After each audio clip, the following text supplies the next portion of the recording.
welcome to Moonlit Scary Stories. We are your hosts, Cameron and Skylar, and today is our second Halloween episode. We are going to be talking about Halloween candy tampering. Mm. In this podcast, we need to warn you of the possibility of language that may not be appropriate for all ages and to some may be offensive.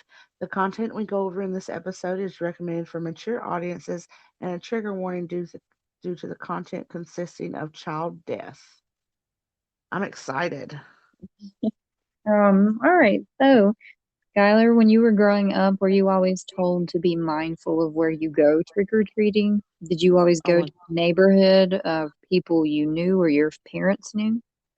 all the time, all the time. And then afterwards, I'm pretty sure you'll get into this. Afterwards, we'd literally, mom would bring me in. We would dump out all my candy and we would separate it in like Tootsie Rolls and Tootsie Rolls, Reese's with Reese's, gum with gum, apples, oranges, whatever we got in separate piles. And then we would look through everything. Yeah. Um, so I was a child that did not get to go just anywhere trick or treating. We always went to the same houses every year because my Hmm. family knew them and knew the candy would be safe to eat. I'm Uh, pretty sure, didn't we trick or treat together one year with your I don't cousin? remember. Maybe with yeah, Because maybe with I think we were angels. that Me, really does her, and sound sister. unless you were talking about my other cousin. No, I'm talking about the one that we know. We went Like to in the we same were with. grade. Yeah, Well, I'm talking about her sister. It could have been her. yeah, yeah. Her sister too. We went with her. I went with her and her sister, and me and her and her sister were all angels. Oh, I don't No, know. she was a fairy. Her sister was a fairy, and then me and her were angels. I'm pretty Uh, sure we went with y'all because y'all lived on that road. that road right down from them. Yeah. Yeah, I'm not yeah, sure. Cryptic messages here. yeah. Um, I'm not sure. I honestly cannot remember. I if I always ran into her, so it could have been that too. I could have ran into you guys. Yeah, because her parents did the same thing. That's what I was getting to. Her parents, like her mom, we would go to exact houses, like your grandma's or her grandma's or whatever. I think we went to um Nanny I's house. Mm. Yeah, Yeah. So yeah. yeah. Um, but yeah, there was a lot downtown too that we used to go to. But anyways, yeah, we went to specific houses every year, and I'd always run into my family, my cousins and stuff, because they were always going to the same houses as well, because everybody knew them. Now, we did go to my babysitter's house and my babysitter's friend's house just because we knew them. And then some of my mom's friends that maybe my cousins and them didn't know, but that was about it. So, Yeah. my story today is about the fear surrounding trick or treating and the candy. So, is Halloween candy tampering a real thing or an urban legend? What do you think? Mm, urban legend? Okay. Yeah. So it is said that it's overly exaggerated, but that does not mean that candy tampering has not happened. And I have quite a few stories to tell you about. So the first recorded tampering was in 1959 by William Shine, a dentist in California who gave out 450 pieces of candy that contained laxatives. Now, What? out of yeah, now out of all of those children, only 30 of them became ill, but everyone recovered. The dentist was then charged with, quote, outrage against public decency and illegal drug distribution. So I'm guessing what ill means is that they just went to the bathroom a lot because I don't think anyone had to go to the hospital. Man, that would suck. Being a kid and eating your candy and then having to go shit. I would be eating my candy while I shit. I was gonna say I'd be on the toilet eating, but get Mom, it won't stop. And then you wonder why. Yeah, I can't even imagine because I'm sure it was painful at the same time. had to be. Yeah. Yeah. So in 1964, I'm going to probably butcher this name, Helen File from New York handed out arsenic laced ant traps, metal mesh scrubbing pads, and dog biscuits. But luckily, no children were hurt during this. So is that the trick or treat part they were just trying to do, or? No, I saw somewhere that it said that she was just over the whole house thing. And I guess she was annoyed by the trick-or-treaters. And then one part said that she was just annoyed by the older kids that she thought shouldn't be trick-or-treating anymore. See, yeah, no, see, I think, and I hope our listeners agree that if you're 18, I even want to go trick or treating, and I'm like in my 30s, and I would love to just go trick or treating again, but I can't because of the sick. Because of course, who's going to give an adult candy dressed up? So Right. I'm thinking about kidnapping my not kidnapping, but taking my nephew. That way, I can just be a dressed up with him and take my nephew and go get some candy. Yeah, that would be fun. But Um, no, damn, that's scary. yeah, I don't know why, but it said something about her um needing psychiatric help, but I don't know how true that was. Mm. Note to So, listeners: don't give the kids laxatives, please. or arsenic laced ant traps, or dog biscuits, or metal Yeah, mesh scrubbing pads. yeah, because that would not fly in this era of time. No. So the next one was in 1974 in Texas, where an optician by the name of Ronald Clark O'Brien handed out Pixie Sticks candy to a lot of children while trick or treating with his own two kids. But get this, it was his own 8-year-old son, Timothy, who died from cyanide poisoning. What? FYI, FYI, cyanide smells like almonds, just for people out there to know, just so you know. Yeah, so Smells like almonds. when you're checking the kid, that's why my mom and dad always, I guess, wanted to check my stuff because they've heard all this stuff. Damn. Yeah. So the police officers were able to find the other children before they had a chance to eat the pixie sticks. The pixie sticks had been stapled back together, so they were opened and then the cyanide added and then stapled back together. Mm. So at first, O'Brien claimed he got the pixie sticks from a house while they were out trick or treating, but the man he claimed gave them to him was at work, and the family had turned the lights out because they had run out of candy. And if trying to ask him about, he was um, he was saying that he couldn't remember where it was and all this other stuff. And then they really pressed him, and he just picked a house and said there. But this guy had an alibi.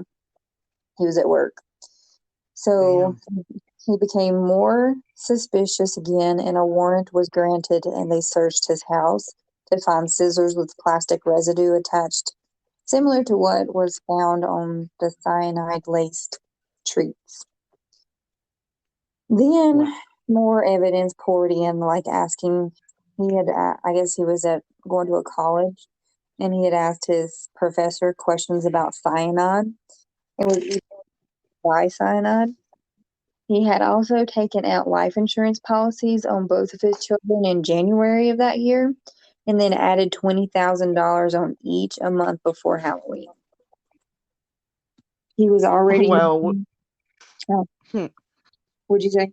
I was I was say, well, in this day and age, if you did that, you would still not get the money either way. But I guess that time they would still get the 20. I don't know how that worked because now you have to pay a certain amount to even get that much money, and Oh, a certain time period. oh, I didn't know that. Yeah. Yeah, fun fact.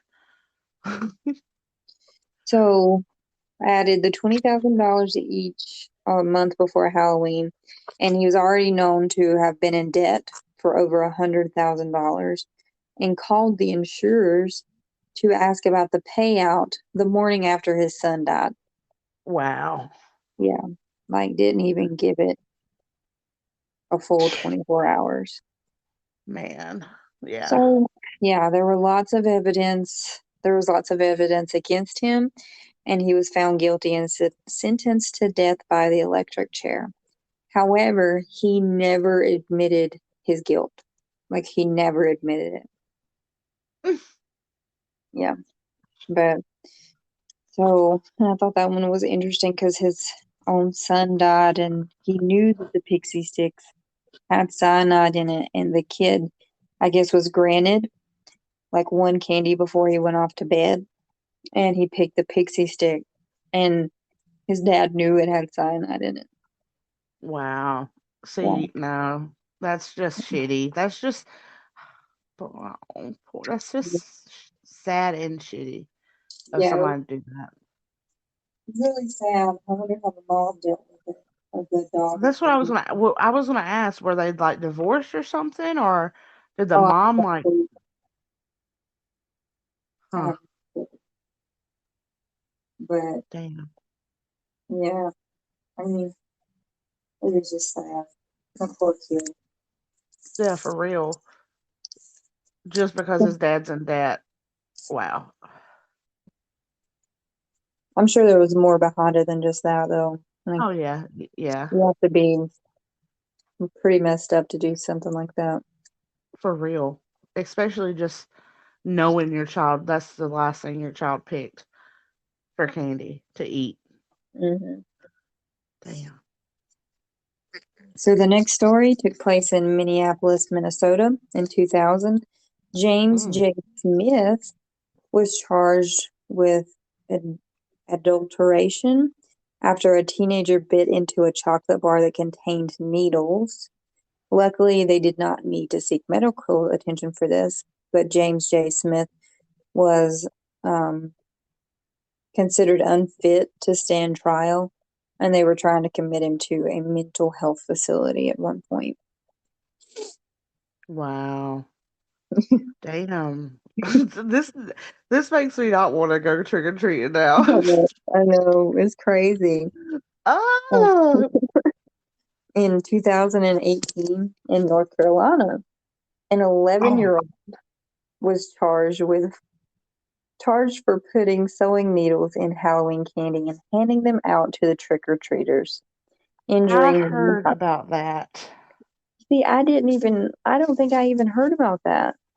I heard about that one. I don't know if you're telling this one, but the razors. I heard about that and the razors. In North Carolina, No, not in North Carolina. I don't know where the razors were, but I heard about razors and sewing needles. I didn't know about sewing needles. When I was growing up, it was always poison or razor blades. Yeah.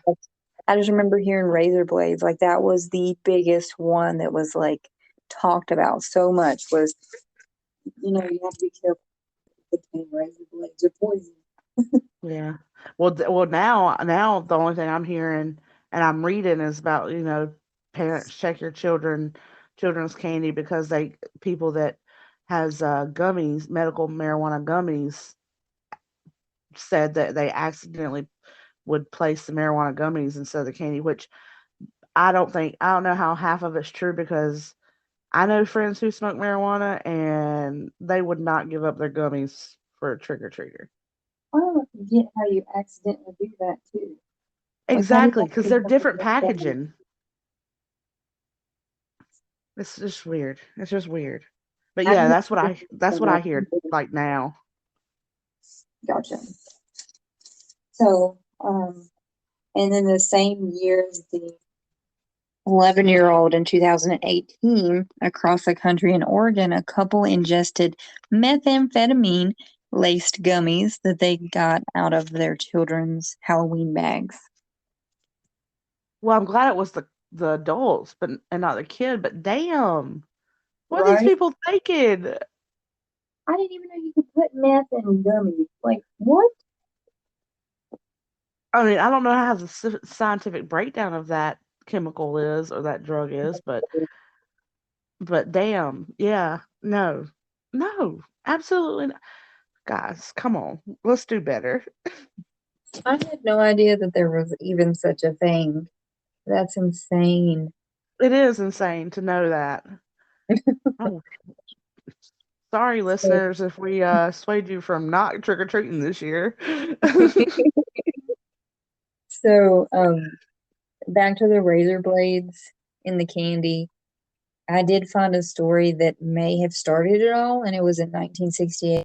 An apple that had a razor blade concealed inside of it was given to a 7-year-old as a Halloween treat. But this child and no others were harmed. And the police were involved. There's like pictures of it and everything. But that was the only thing I Oh, could. That was the only thing I could actually find that could possibly be related to why there's a story about razor blades. I mean, that could make sense I mean, for back an that apple. far. I mean, yeah, Yeah, yeah. back that far. I mean, but I did find um, They might have been bobbing for apples. maybe razor blade apples, apparently. Fun fact, guys, if you haven't listened to our Halloween history episode, that's where that's why I said bobbing for apples. So go check that Yeah. out. But there was another incident that 1968 one is the one I think started this razor blade thing in 2019 in Ohio. Two people found razor blades hidden inside candy wrappers. They had been trick or treating together that night, and one of them found it trying to sift through their candy, and they accidentally cut their finger on it and had to go to the hospital for That's stitches. Yep, that's the one I am acquainted with. That's the one.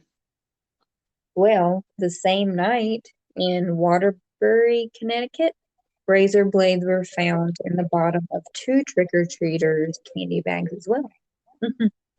Dang. Yeah.